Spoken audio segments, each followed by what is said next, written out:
shark, bite like a great white. I'm a shark, bite like a great white. I'm a shark, bite like a great white. Gas, no brakes, I'ma take mine. My team looking like we got 6 rings. Back up all the shit, I'm talking all big things. My team looking like we got 6 rings. Back up all the shit, talking all big things. I'm a shark, bite like a great white. I'm a shark, bite like a great white. I'm a shark, bite like a great white. Gas, no brakes. Welcome to the Joe Carl Show. Today we're going to be broadcasting live from Johnson Haygood Stadium, which is the new home field for the Oceanside Land Sharks, at least temporarily until we get our own stadium built. And Coach, congratulations on your first win as head coach of the Land Sharks. Yeah, it was nice win. Nice to get that day here, and kind of took us a couple days to get through it, but it was nice. It was a great effort by our players and coaches. And I know it was a very emotional day for you on your grandfather's birthday, your first outing as head coach of the Land Sharks. Yeah, it was. It was definitely had him in my thoughts and all day long, and knowing it was his birthday and our first game, and just kind of trying to go through the same routine that I'm kind of used to, and part of that routine was talking with him every single day as a player, as a coach, and doing a little something different. But we got through it. It was one of those things where I knew once we kind of got through that first day, that first game, things were kind of settled down. So we're really even coming to Saturday to finish the game was a lot different, a lot more relaxed, and felt like a lot more normalcy for me. So that was good. Well, it was, of course, your first matchup, Oceanside's first matchup with a conference opponent, as most of the games, almost all, will be against Region 8 3A opponents. And Bishop Penguin put up a good game, but in the end we came away 27-7 winners, and I believe you named your offensive line the player of the game. Is that right? Right. The offensive line just, they just continue to impress just with in really everything they do, their preparation, their work ethic, then it just shows up on the field. And play after play, they continue to block their assignments and really kind of led the way. And we had to fix some things from a running back position and to get those guys hitting the right holes, but the holes were definitely there. Those guys were having 2 or 3 pancakes every single play. So as a running back group, we really challenged them this week, saying, look, the holes are there. We just got to trust those guys that they're going to pave that path. But the offensive line, it was just amongst the entire coaching staff to name them the player of the week. We kind of went into this thing saying, for Coach Nate Green, we're going to have a player of the week every week, and here it is, the first time out. It's the whole group of 5 because they just had a standout effort amongst everybody on the team. That's great. And of course, your running back by committee, I think you started with Lamar, and but Vaughn Blue probably had the most yards on the day. Right, he had over 100 yards, kind of total offense, catching the ball a little bit too. But we're trying to really get a 3-platoon running back going, backfield with Lamar, with Vaughn, and also with Rhett Powell too. So we want to kind of really whoever has the hot hand, whoever has that.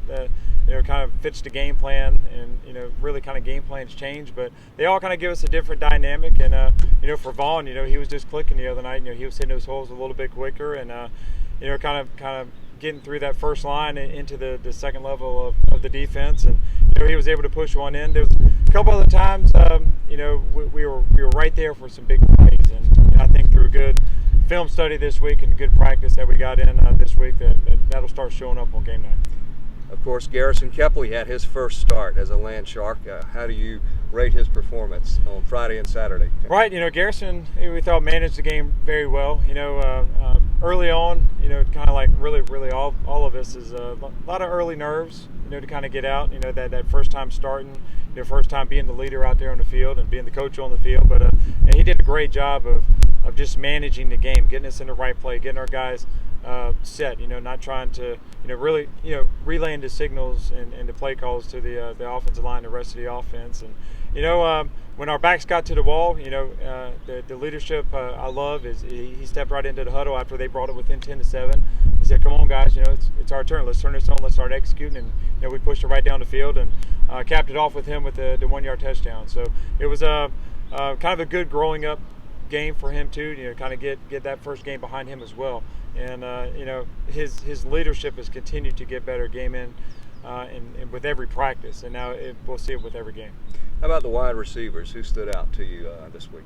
Really kind of, we're still looking for that one or two guys to really emerge. So, a couple big catches by Bryce Throckmorton there, on some third downs.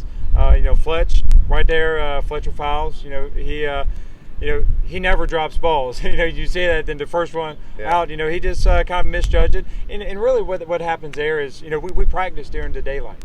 And those guys are used to seeing balls coming at them, with a blue sky or, with daylight. And it was the first time kind of under the lights.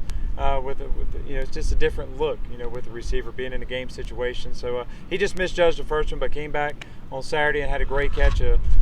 Big play for us, kind of moves down the field. But those two guys consistently catch the ball and make plays. And then we want to try to get our use our speed a little bit more on the corners. Really kind of get those guys out there in space. Making those cuts off the blocks. But overall, kind of blocking. Receivers. A lot of receivers don't like to block, but our guys do. Coach Gates does a great job of challenging those guys in practice to really block first. Be run blockers, and because once we hit the corners, our backs and the other receivers got to be able to make those cuts. And I thought they did a pretty decent job of blocking, but definitely room for improvement. And they just continue to work hard. And Coach Gates doesn't accept mediocrity from those guys. And so whether it's in the film room or on the practice field, so definitely saw some improvement by the receivers, not only catching the ball but blocking as well. And on the defensive side, Bishop England only scored one touchdown, and that on a short field after recovering an onside kick.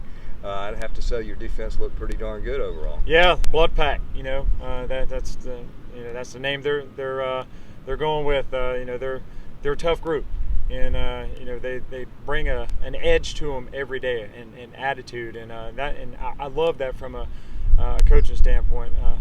Coach O, defensive coordinator, Coach Willis, Coach Crosby, and Coach Howard, they're relentless with those guys in practice with their effort, just attitude, being in position to make plays. And it showed up from the very beginning of that game the other night that they were going to dominate their opponent.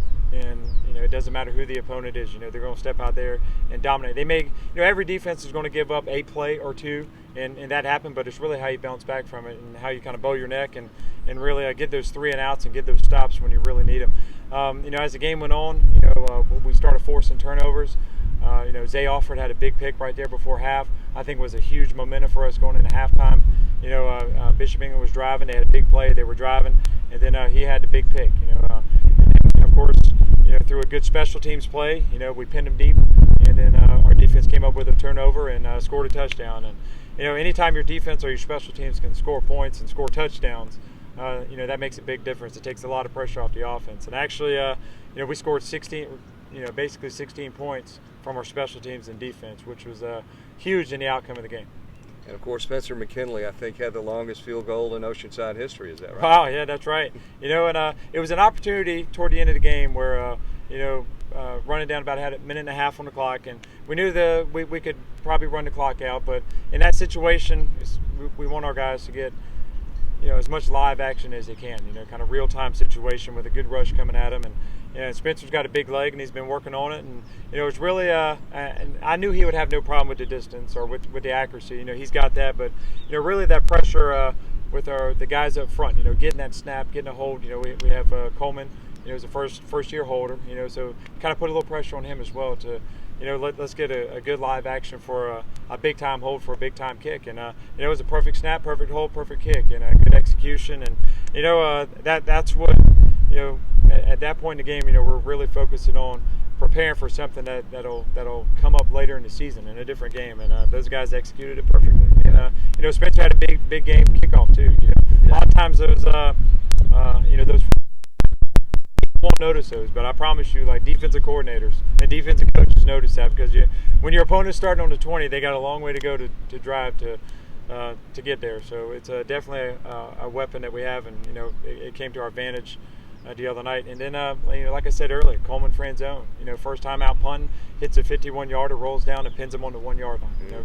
Great snap, great kick, great coverage for our guys to get down there in a first game. And kind of overall, I was pleased with, other than the one special teams blunder.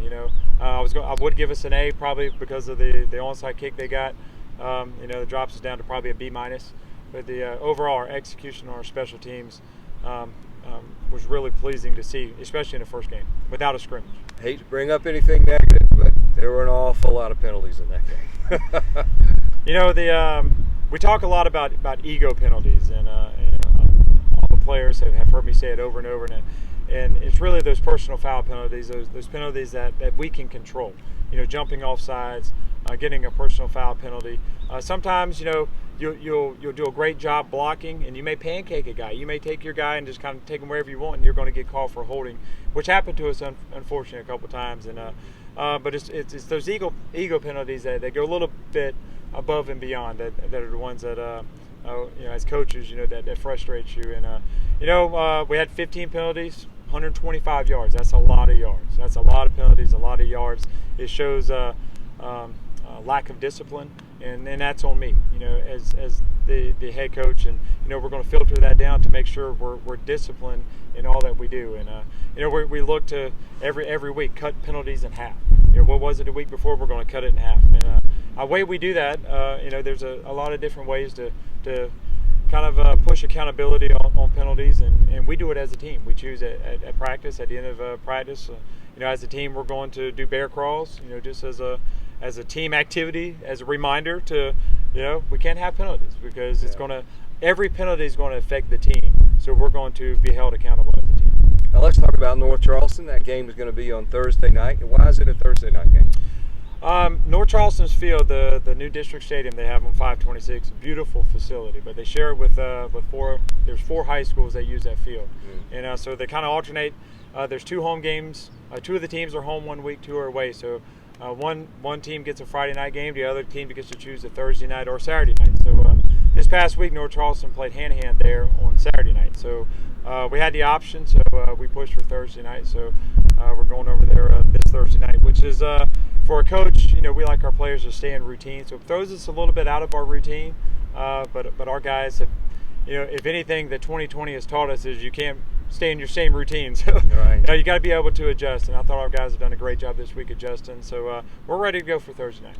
What should we look for in this North Charleston team? Looking for just a lot more disciplined team from us, but to looking at one of probably the most athletic teams we'll play all year. North Charleston has traditionally always been just one of the those kids are extremely athletic. They can run fast. They play a lot of football, and they're coached up well. Coach Smalls does a great job of coaching them. Coach Sam over there, I've known those guys for a while, and they're going to have those kids ready to play. To be excited, to be ready to play a different in their new facility. They didn't play as well as they wanted to against Hanahan, so now they've kind of got their first game nerves out. So we know they're going to come out and give us everything they got, because they want to. Certainly, they're looking for their first win of the season, not only for the season but on that field as well. So it's it's definitely going to be a challenge for us, and with a shortened week and with a little bit of weather to deal with this week, it's definitely we got to have our focus there. We got to be locked in and focused in, and any kind of distraction could take us off of our game plan. And we've been really, as a coaching staff, pushing that this week to really kind of push all that aside, push the distractions aside. Let's focus in on the job at hand. Any closing thoughts? No, just once again, glad that our games are able to be live streamed, that you can see these games at home from the comfort of your home. If you get the tickets, we're still a limited amount of tickets, but here we are at the Citadel at our home field. We will be here for the foreseeable future. After this week at North Charleston, the next 4 games, we should be able to accommodate it. Would be remiss though if I didn't ask you your impressions of the JV team. They had a nice big win against BE as well last week. Absolutely. They've done really had a shorter amount of time than the varsity to kind of get pretty much perfect execution for a football game, for a JV football game. You know, their special teams were on point. The offense was effective in scoring points, and defense pitched a shutout to start off with. So it was a great start to the weekend. It ended up being a long weekend of football for us. We ended up over at Bishop England 3 nights in a row, but we got comfortable with our surroundings over there. We started with a good JV effort. I'm proud of those guys, and actually this week, without there being a JV game, a lot of those kids were able to dress with us this Thursday night. So we were able to move some of the JV guys up and reward them with being dressed for the varsity game. So you can do that when there's not a JV game that week. And we'll try and we did a live feed at sort of the last minute of that JV game, but we'll probably try and do some more. I'm not going to say we'll make it every week, but we're going to do some of those as well. We had over 700 people watch, so definitely there's interest in that. We'll be looking forward to doing the live feed again this Thursday. Oceanside against conference opponent North Charleston. Kickoff at 7:30. 7:30, yes sir. And so airtime will be 7:15. We'll see you then. Thanks, Coach. All right.